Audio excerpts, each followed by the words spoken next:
నమస్కారం. ఈ మధ్య నేను చేసినటువంటి వీడియోల్లో ముఖ్యంగా రిజర్వేషన్ గురించి మాట్లాడడం జరిగింది. చాలామంది నాకు మెసేజ్ల ద్వారా, ఫోన్ల ద్వారా సార్ మీరు రిజర్వేషన్లకు వ్యతిరేకమా అని మాట్లాడుతున్నారు. నేను రిజర్వేషన్లను వ్యతిరేకించట్లేదు, కానీ రిజర్వేషన్లలో ఉన్నటువంటి లోపాలను ఎత్తి చూపుతున్నాను. ఆ వ్యవస్థలో మార్పు రావాలి. ఎలా అంటే ఒక కుటుంబం నుంచే తండ్రి, తాత, మనవడు ఎంపీలుగా, ఎమ్మెల్యేలుగా, మంత్రులుగా ఎదిగిపోతుంటే మరి దాన్ని సమీక్షించకూడదా?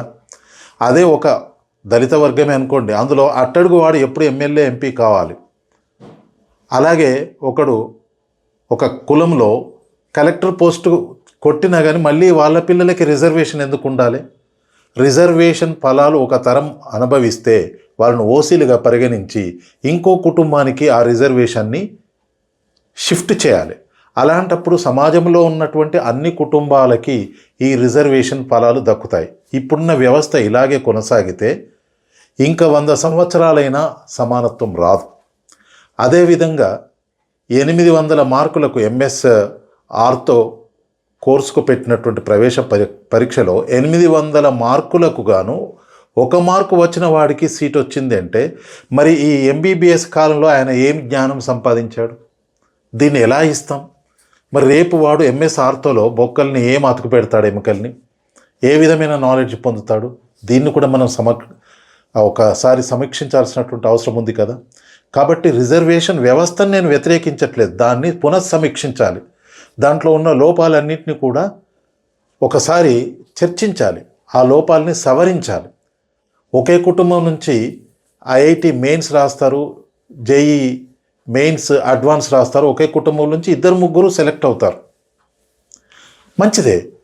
నీట్ పరీక్ష రాస్తారు, ఒక కుటుంబం నుంచి 2-3 సెలెక్ట్ అవుతారు, మంచిదే. కానీ వాళ్ళ పిల్లలకు కూడా ఇదే రిజర్వేషన్ ఇస్తా అంటే మరి వాళ్ళ వెనుకబడినటువంటి వాళ్ళు ఏం కావాలి?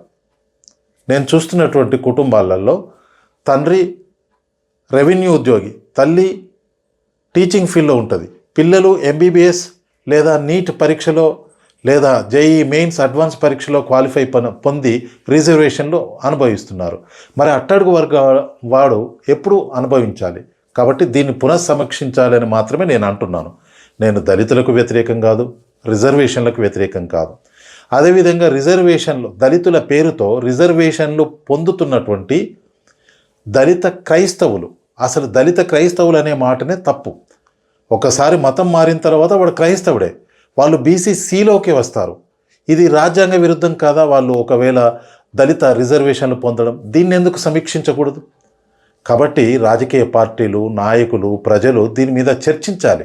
రిజర్వేషన్లు అనగానే మాకు వ్యతిరేకమని హిందూ దళితులు కూడా అనుకోవడం ఇది మంచిది కాదు. నేను ఎవరికి వ్యతిరేకం కాదు, దీన్ని సమీక్షించాలని మాత్రం గట్టిగా కోరుతున్నాను. జై హింద్, జై భారత్.